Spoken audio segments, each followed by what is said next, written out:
Pozrieme sa ako na diagnostiku OBD jednotky Mazdy MX-5. Potrebujeme si pripraviť takúto špecialitku. Je to 2000 ohmov a modrá ledka. Na kryte konektora OBD1 máme popísané jednotlivé piny. Diodu s odpormi zapojíme medzi FEN a plus B. Teraz potrebujeme dať zapaľovanie do druhej polohy, tak aby sme videli svietiť baterku. Teraz vidíme, že ledka svieti. Prepojíme pin TEN a GND.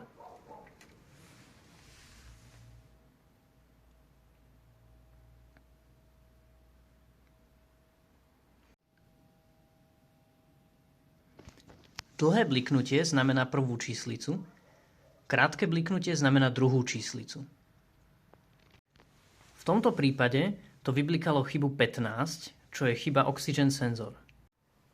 Takže viem, že sa jedná o chybu lambda sondy a budem to musieť skontrolovať.